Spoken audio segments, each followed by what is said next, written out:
Hi, I'm Colin Wells, and welcome to Studio M, your McKinney ISD talk show. We have so many awesome guests on the show today, I'm not sure how we're even going to fit all of them. We're going to meet a gifted and talented teacher of the year and a few of his grateful students. We'll feature the musical talents of a band of high school students who are rocking the local music scene of McKinney. And we're going to talk wellness and walking with some healthy staff members from Bennett Elementary. And the McKinney North Blue Blazers will grace the couch today as we learn more about the role they play on their school's campus. We'll feature all that and a McKinney ISD lookalike, or two, coming up next on Studio M.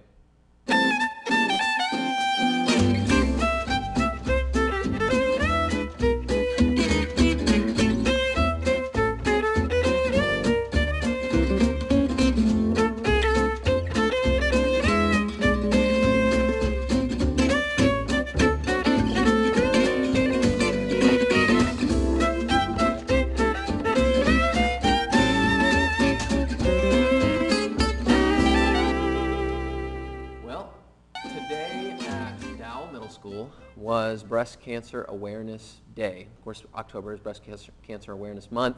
And the same thing was going on at Reuben Johnson Elementary School today, so my 6-year-old and I all got dressed up in pink to go to work this morning, and school, of course. So we got to participate in all kinds of activities. We had a pep rally at our school, and we also had the McKinney Boyd nurse, Valerie Wright, come visit us. And that was awesome to get to hear her speak and talk about change for the cure and collecting change to support the Komen Foundation. So I was really proud to wear pink today. Well, I'm very proud to announce some of the guests that we have on the show today. And I even want to say I've got a little co-host with me. This is Karis Stoll. She's going to be on Studio M today. Studio M, we are no stranger to Teachers of the Year, and we've interviewed 4 since our talk show began just 2 years ago. Now, Karis isn't a Teacher of the Year, but we are about to talk to one. Today, we take it a step further as we chat up with a regional gifted and talented Teacher of the Year. That doesn't happen every day, folks. It's our privilege to welcome Trey Wright, who teaches 4th and 5th grade GT Mathematics and Science for McKinney ISD, and a few of his students, Seth Wexler. I was going to get the last name right, and I got the first name wrong. A 6th grader at Fabian, and Micah Stoll, a 5th grader at Berks, and Karis Stoll, a 4th grader at Berks. Welcome to the show, guys. Thanks for having us. It's awesome to have you here. Okay, so down here on this end, this is Micah, right? And you're in what grade? 5th grade. 5th grade at Berks Elementary. Awesome. And who's your teacher at Berks? Mrs. Vang. Mrs. Vang. All right, and then Seth, you're at Fabian? Yep. Awesome. How do you like middle school? It's great. It's easier than I thought it would be. Oh, good, good. So, but you're 6th grader, right? Yeah. How's that treating you? Pretty well, I guess. I have a lot of nice teachers. My schedule is really, really easy to follow, easy to remember. And there's a lot of homework, but it's not hard really. It's just kind of time consuming. What are your electives this year? I take art. Mainly because I already play an instrument, so. Oh, cool. Awesome. And we'll skip Mr. Wright. Karis, what grade are you in? I'm in 4th grade. 4th grade. And you're at Berks as well, right? Yes, sir. And who is your teacher there? Mrs. Daniel. Mrs. Daniel. Awesome. Okay, and Mr. Wright, I understand that you're at Webb Elementary, which is where these two go currently, and where Seth was a student last year. That's correct. Terrific. And these two come to me on Mondays and Tuesdays. We spend 2 hours doing math and science, and then they do 2 hours with my partner, Emily Demmett, awesome. doing English language arts. Yeah, okay. And how long have you been in education? 13 years. No kidding.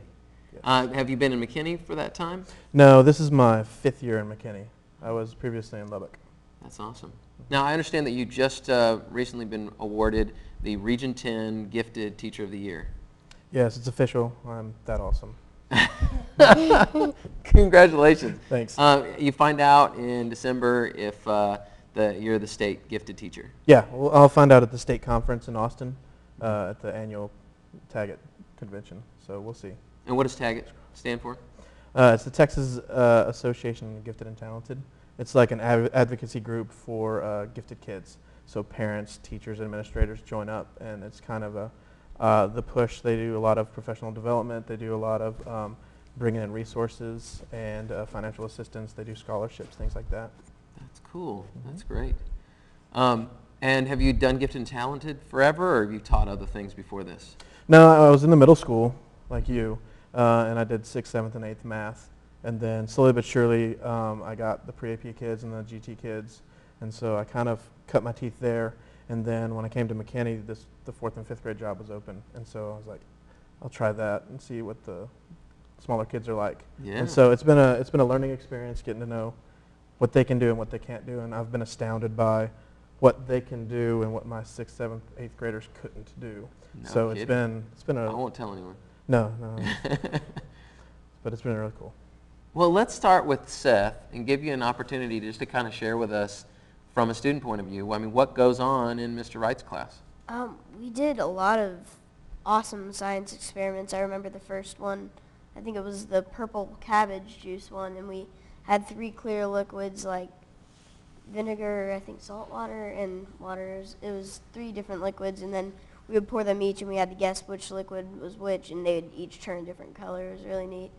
And we also did this other project when we were thinking about illegal dumping and conserving things, and we could choose which one we wanted to do, and I chose water conservation. In this project, we had to do a project, and I didn't want to do a poster because I'd been done before, and there were some ideas on the board, and I was like, okay, so I'll check those out.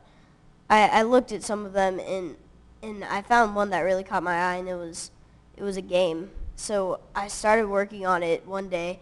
I was like, this is going to be a lot of work, but I thought it's worth it because GT is that special to me. So I worked on it hours on end for 3 days straight, I think, and then finally we came out with this amazing finished project, and I brought it there, and I was proud to display it in front of everybody. It was a game board, and it had their own pieces. There were cards and everything, and it had a lot of things, and it had its own concept and a whole sheet for rules.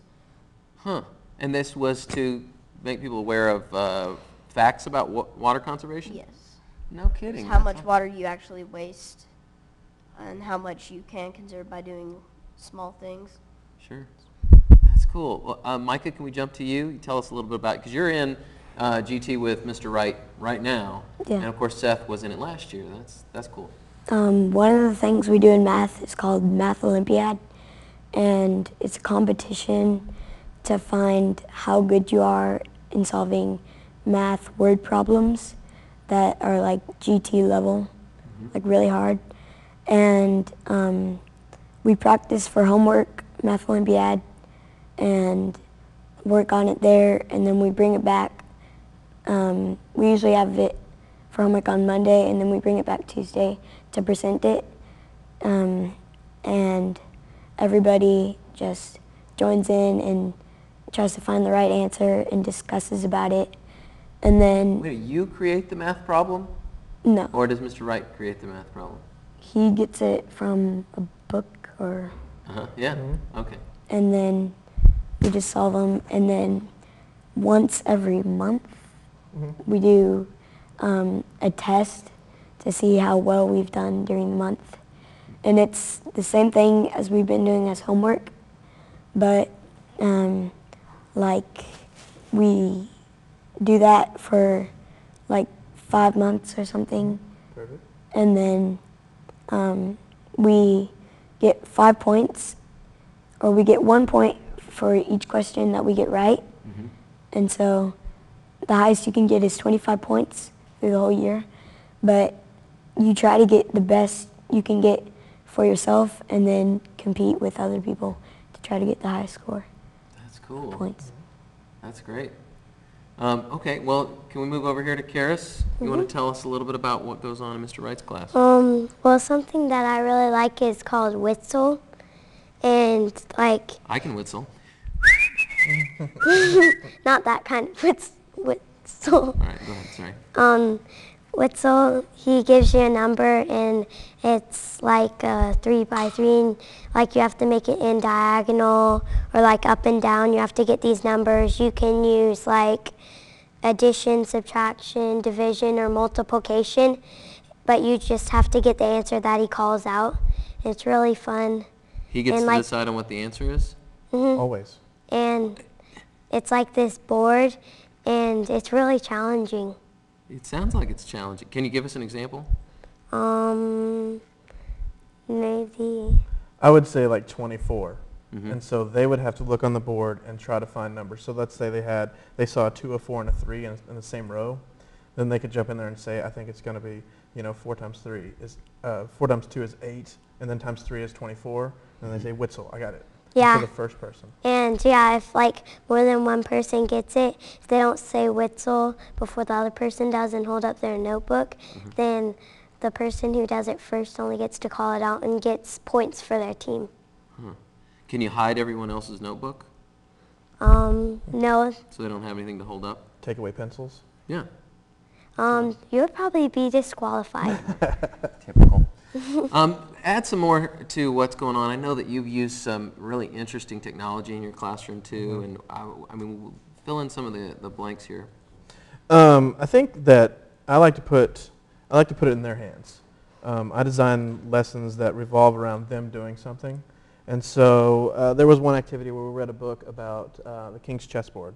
And the wise man wanted 1 grain of rice in the first chessboard square, and then 2. And he wanted doubled from then on out. And so it was a lesson on exponential growth, but then they saw as day 7 how much rice the king was handing over, and then day 14, and then it went on about. And so we figured out that it would fill our room easily. And so the job was, well, how much exactly rice would fit in our room before it overflowed, and we had to take that rice elsewhere. And so they had to figure out volume, and then they had to figure out a way of problem solving out, how do I figure out how much grain will fit in here? And then that went into an extra normal activity where they had to give us their solution and how they solved it using extra normal, where they typed it in, and then they had little guys karate chop and laugh and giggle. And They used the little avatar. they used little characters. avatars, and they ran around, and they made a really good job of it. And it allowed them to be creative with their solution, but all the while demonstrated to me that they understood that how they properly figure out the volume, and then what steps they took to solve the problem. And so it's fun in the fact that for Math Olympiad, it's them up at the board. They're explaining the problem, they're talking out the solution, and they're showing different ways to solve it. And it's not me standing up there going, the correct way to solve this is this. And so they get to kind of figure it out for themselves. And then for like Seth's project he was talking about, it was conservation and the environment. And so it was more of a, what's your interest, and then how can you present that interest? And it doesn't have to be the poster board or the science fair project. It could be anything, a game. We had kids on McKinney Square with flyers, handing them out and talking to people about how illegal dumping is a problem in Collin County. So it's kind of taking a concept and then letting them run with it and being there beside them, offering suggestions and nudging them in the right direction, but never, hold on, let me do this for you, and getting up at the board and doing it. Yeah. So it's a little different in our classroom than a normal classroom in that way, because they're more in charge and I'm more of a guide, if you will. Yeah, that's great. Well, I hope you guys are having a good year so far. I hope that you're enjoying the GT program at Fabian as well. I assume that you're involved in that as well, in some of your classes. You guys have been great, so thanks so much for being on the show today. Yeah, thanks Mr. for having Wright, me. it was very nice to meet you. Pleasure.